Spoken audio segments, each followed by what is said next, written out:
El Estado dominicano está obligado a buscar una solución al dispendio, al altísimo costo que tiene el sistema de energía eléctrica establecido en República Dominicana. Las deficiencias, la falta de calidad del servicio eléctrico, más el costo, es un elemento que les resta mucha competitividad a la República Dominicana. Ese es un tema que está en discusión. El Partido de la Liberación Dominicana lleva 16 años de gobierno y prometió resolverlo tan pronto llegara a la administración pública. Todavía no hay solución. Es más, no hay un acercamiento a través de las discusiones del pacto eléctrico para encontrar un camino viable, aceptable, por los muchos intereses que confluyen en el tema eléctrico. Para debatir este tema en el día de hoy hemos invitado al ingeniero José Luis Moreno San Juan, ex asesor de la Corporación Dominicana de Electricidad, ingeniero mecánico y eléctrico, y además es asesor de la Rectoría de la Universidad Autónoma de Santo Domingo en materia de energía eléctrica. Agradecemos al ingeniero que haya aceptado esta conversación y en primer lugar le preguntamos ¿cuál es el camino que debe el país emprender para, a largo plazo, resolver este tema que nos viene agobiando desde hace ya varias décadas? Bien, siempre señalo que lo más importante para tener un sistema eléctrico que funcione adecuadamente y que tenga una operabilidad dentro de un costo aceptable para la población es que se planifique. Los sistemas eléctricos se tienen que planificar para periodos no menores de 20 años, con un plan definido, o sea, de dónde se van a instalar las centrales de generación, dónde se tienen que instalar las subestaciones de distribución y las redes en sentido general, los tipos de tecnología, o sea, más adecuado, y eso va a ir cambiando indiscutiblemente que de un plan a otro. Y lo más importante es que se ejecute el plan. O sea, si uno analiza la historia de lo que fue el sistema eléctrico cuando estaba la Corporación Dominicana de Electricidad como una empresa pública, integrada verticalmente y única, observamos que la mayoría de los planes de expansión se cumplieron solo parcialmente. Tal vez el que más se llegó a cumplir no pasó del 60%. Entonces siempre hubo un déficit en las inversiones, sobre todo en la parte de generación y también en la parte de las redes.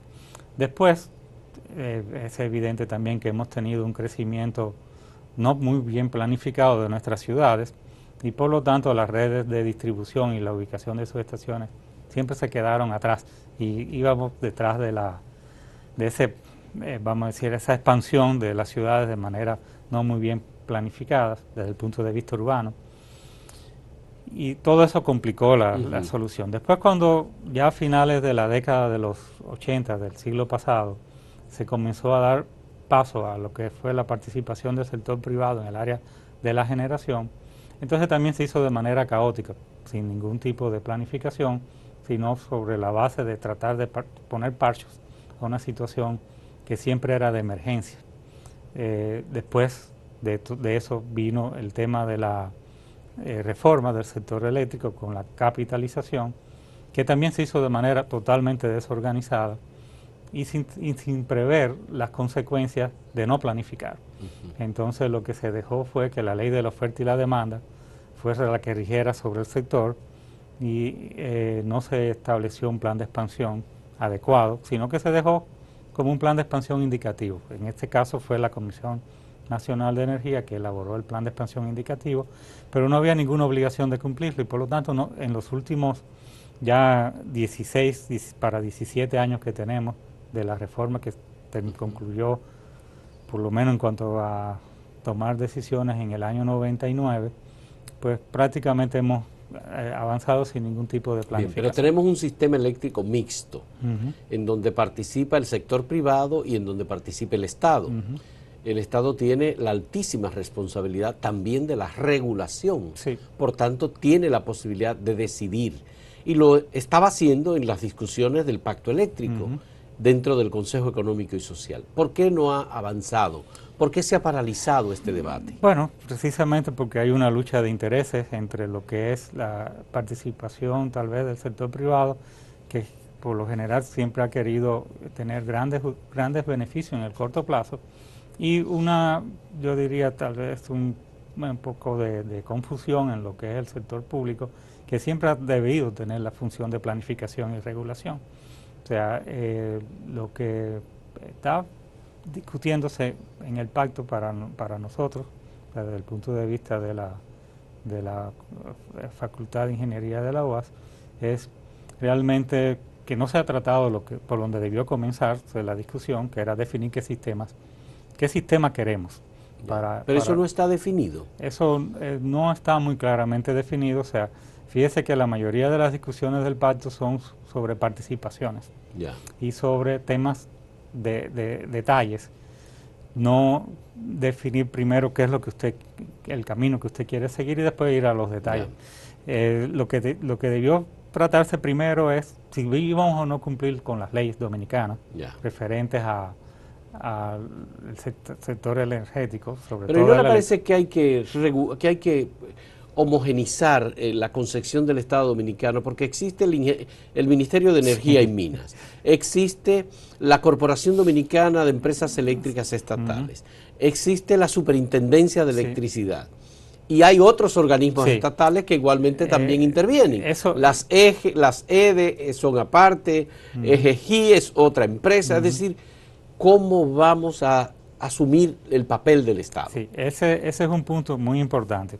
O sea, cuando se comenzó con la reforma, siempre se observó eso y se les comentó a los que estaban preparando todo este proyecto desde la CREC que como estaba estructurado, como estaba pensándose estructurar el sistema, que todo quedaba disperso, porque había una comisión de energía, una superintendencia de electricidad, el holding de las empresas del Estado, o sea, pero al final no había una cabeza desde el punto de vista administrativo que pudiera tener una visión de lo que podría ser el sistema. Se perdía en el bosque sin ver el conjunto del bosque. Antes, como una premisa de eso era de establecer qué es lo que se considera que es el servicio eléctrico, o sea, la energía eléctrica.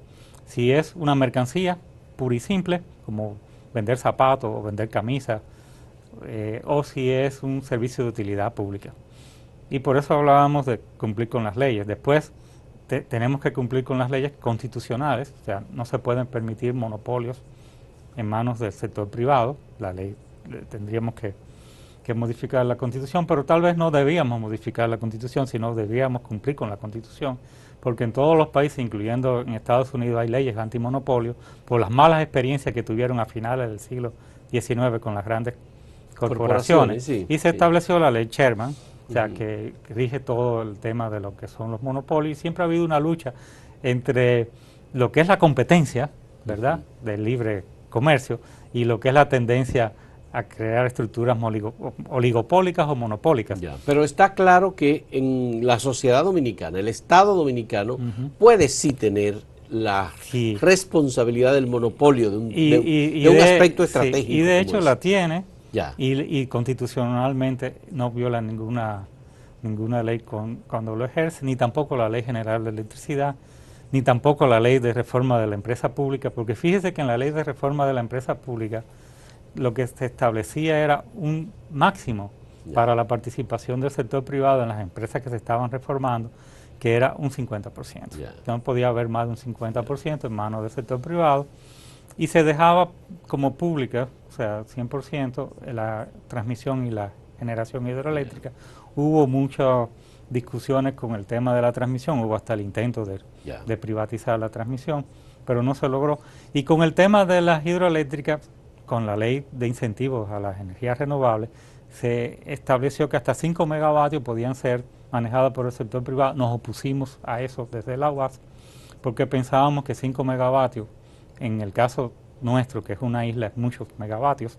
Para una hidroeléctrica tal vez 1 megavatio podría haber sido más razonable, porque aunque somos una isla privilegiada en términos de agua, con relación a muchas otras. Pero apenas seguimos siendo una isla. Pero apenas producimos un 12% de la energía a través de las hidroeléctricas, que son estatales. Porque evidentemente el agua no es un recurso demasiado abundante. Bueno, vamos a hacer una pausa, ingeniero, y cuando retornemos hablemos de las posibilidades que tiene el gobierno de abrir un camino para aclarar un poco todo este cuadro tan confuso que existe en la institución pública relacionada con el tema eléctrico. Perfecto.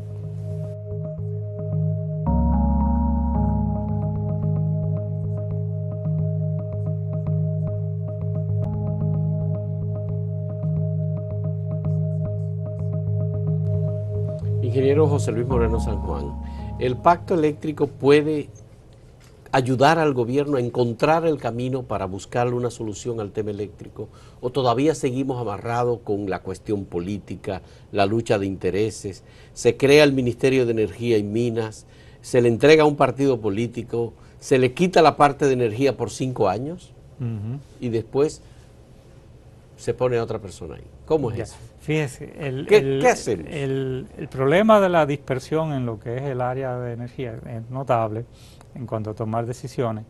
Desde hacía muchos años atrás, siempre se pensó primero en una Secretaría de Energía y Minas, o sea, por la magnitud de los recursos que se llevan al sector de energía, que incluye incluso la parte de los combustibles que se usan en el transporte y qué tipo de transporte deberíamos tener público, sobre todo colectivo.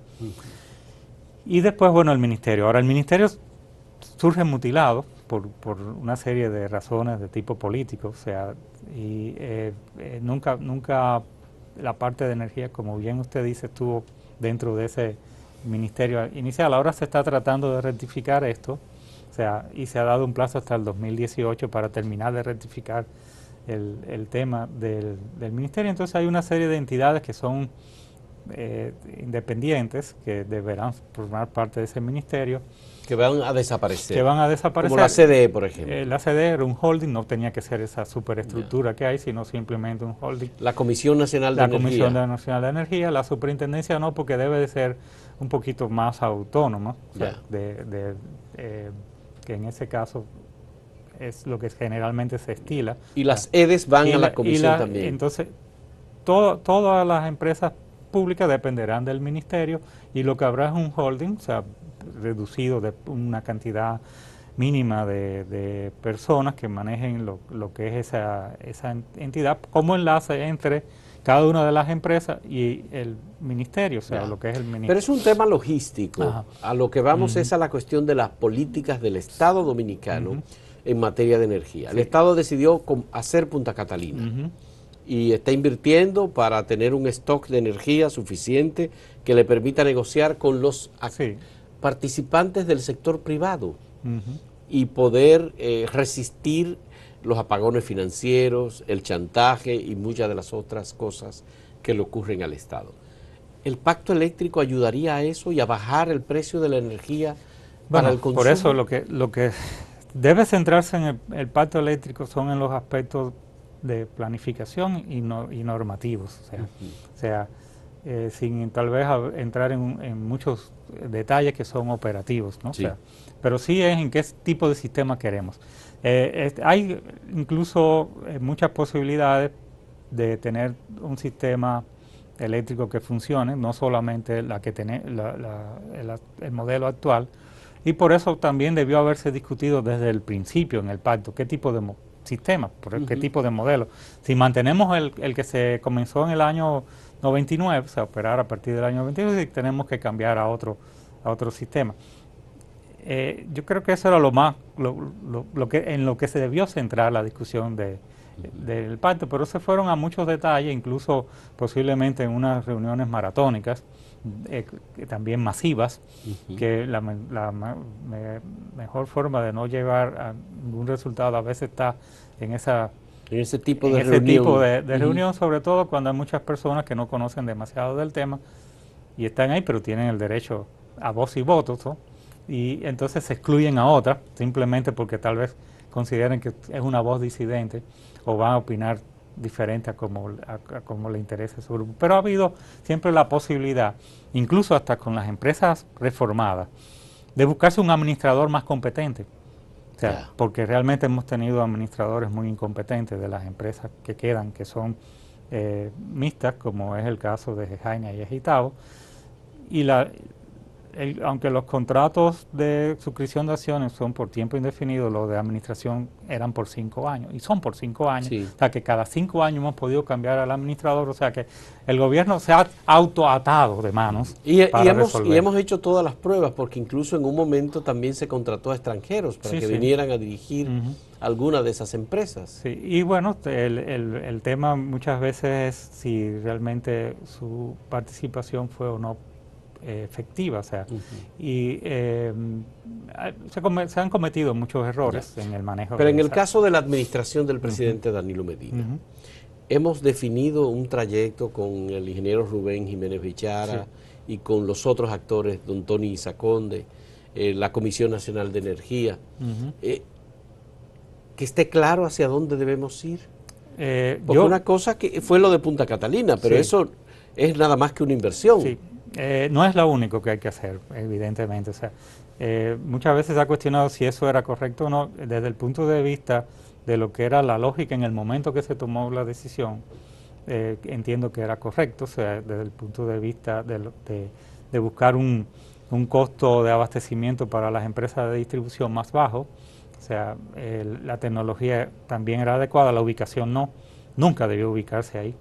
En Maní, en Punta Catalina. Nunca debió ubicarse ahí. Una zona próxima al mar, con un puerto. Y no solamente eso, sino que evidentemente para los fines de medioambientales no era el sitio más adecuado, había otros en la costa sur, pero incluso la primera central de generación no debió instalarse en el sur, sino en el norte, porque es donde hay un déficit de generación. Por eso siempre hemos hablado de algunas herramientas de planificación que incluye dónde se deben ubicar las plantas, las señales económicas, que se llaman factor nodal, o sea que es simplemente yo castigo donde ya hay sobregeneración para que no se instale más generación, y premio cuando se instala en un sitio donde no hay generación. Pero esas señales no han estado claras y por eso se han violado casi todos los principios básicos de planificación de un sistema eléctrico desde el punto de vista de ingeniería, o sea, y de ingeniería económica. Y eso se ha hablado, pero parecería ser que no es importante, porque se quieren manejar las cosas de otra manera, basado en los intereses particulares de los que son los que deciden ciertas cosas en el ingeniero, y el tema de la racionalidad del sistema en términos de costos. Sí. Hemos hecho o establecido un modelo en donde el Estado adquiere la energía, entrando la primera, que es la más barata, y luego hay unos sistemas de contratación de energía graduales que los van encareciendo. Pero al final la población, independientemente del nivel de los precios del petróleo a nivel internacional, no recibe los beneficios de la reducción, por ejemplo. Eso es correcto. Fíjese, lo que es evidentemente que cuando los precios del petróleo bajaron, hay una posibilidad de bajar la tarifa regulada, ¿verdad? O sea, ahora, ¿cuál es el inconveniente que existe? Existe un fondo de estabilización de la tarifa eléctrica que lo maneja, o sea, el Ministerio de Hacienda. En muchas ocasiones lo que hemos pedido, o sea, a los que hablan mucho de ese tema, que pidan al Ministerio de Hacienda cuál es el monto de lo que está ahí. Del fondo de estabilización, acumulado. Acumulado, porque evidentemente cuando se creó el fondo, si la posibilidad de bajar la tarifa existía, entonces la diferencia iba para disminuir el acumulado en el fondo. Y cuando aumentaba, que tendría que aumentarse mucho la tarifa, entonces el fondo proveía la diferencia. Entonces, el manejo de ese fondo debería ser transparente y debería ser de conocimiento público, ¿verdad? Pero no lo es. Porque no lo hemos pedido posiblemente, pero es bueno. Pero usted puede estar seguro, ingeniero, que no se va a dar la información. No está disponible. Entonces, con las necesidades que tiene el gobierno. Sí, pero ¿qué sucede? Que por eso es que esa es la única justificación para no bajar la tarifa. Vamos a decir que tendría el gobierno, ¿verdad? Desde el punto de vista lógico y racional. Bueno, hasta que ese fondo no llegue a cero, yo no puedo bajar la tarifa. Ahora, ¿qué sucede? Que si se obvia lo del fondo, pues aún ahora, a pesar de todos los temas de lo que se hablaba tanto de los contratos y demás, que ya perimieron ya, o sea, 2015 terminó de los contratos. Nosotros podíamos haber reducido la tarifa a un 25%. Wow. Vamos a hablar de ese tema en un momento porque esa información es muy valiosa, especialmente para los usuarios, que son la mayoría de la sociedad, que pagan el servicio de energía eléctrica y que no se acogen al subsidio. Todo el mundo tiene subsidio, pero de todos modos a ese subsidio que el gobierno aporta una gran parte, cerca de $1.000 millones cada año. En un momento retornamos en este diálogo para nuestro último segmento con el ingeniero José Luis Moreno San Juan.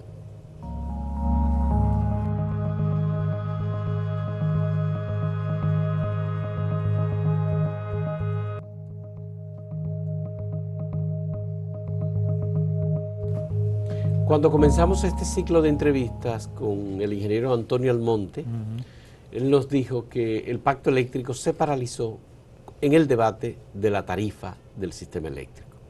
El gobierno mandó a hacer un estudio y ese estudio determina que hay que hacer un aumento significativo en la tarifa. Por otro lado, el sector privado tiene una propuesta de tarifa que igualmente implica un aumento fuerte. Usted nos dice ahora que si el gobierno tomara determinadas medidas, reduciría la tarifa en un 25%.